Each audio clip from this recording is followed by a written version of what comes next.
This year we plan to invest an additional 33%, or around $2 billion, in our wireless and our backhaul network, just to make sure that those devices you pulled out work right.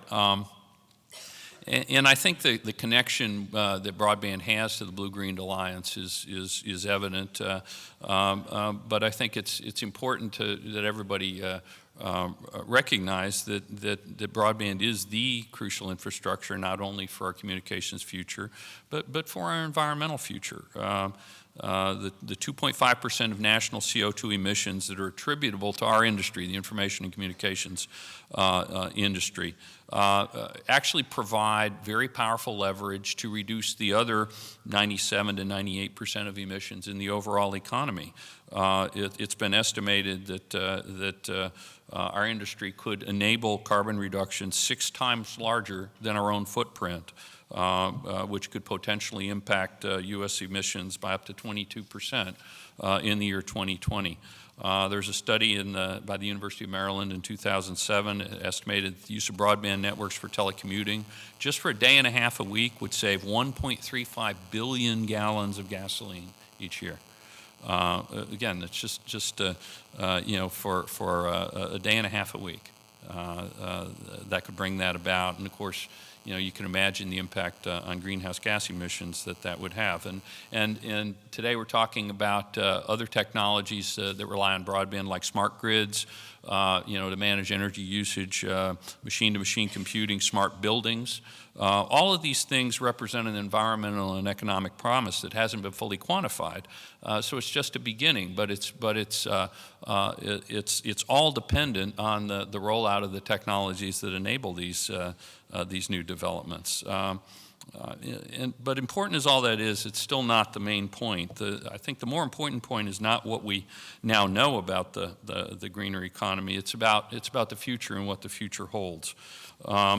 Today, we don't yet know what is actually going to be important tomorrow. We can't predict the full potential of how this broadband revolution, for example, is going to shape our lives. If you think about that device you were pulling out, how many people would have thought you would have the capabilities like that in your pocket just 5 years ago, 3 years ago? I mean, think about it, how quickly we've moved here and how quickly this technology and these changes are being assimilated. And that's how that pace of change, I think, holds powerful potential for environmental and sustainability goals. We know the impact, though, even though we can't predict precisely what it will be. It's clearly going to be huge and probably endlessly fascinating for all of us. 20 years ago, few people could have predicted how indispensable those smartphones would be to our daily lives, or even 5 years ago, like I said. And even fewer probably would have predicted that just a few years ago, these smart devices would have spawned a whole applications industry that is developed just to feed software and applications into these devices that now allow you to take healthcare information or education information or finance information or frankly anything you may need in your life and put it in your pocket. Even now, we're only beginning to harness the productivity and environmental gains from the greater use of things like smartphones and this technology. But again, I think the potential is huge.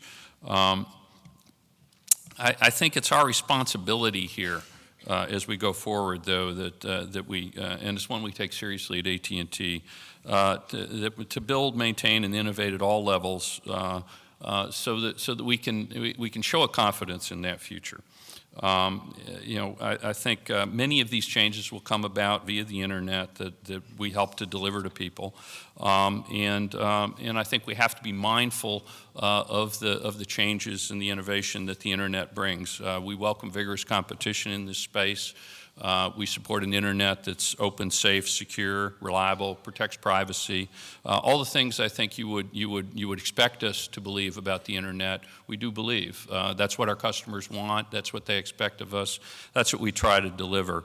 I think at the same time, though, in turn, we need policymakers, I think, to understand how fragile these investments are, how critically we depend on them continuing, how fragile they are, and how challenging I know it is for them to continue to maintain wise and forward-thinking policies there. But so far, I think the signs of that are good. I think we're continuing to see the type of policies that are yielding the investment decisions that companies like AT&T are making.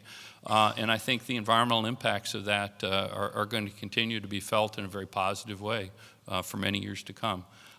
With that, let me say thank you again to all of you for inviting me here today. David, thank you, and George, thank you again for that wonderful introduction. Appreciate it.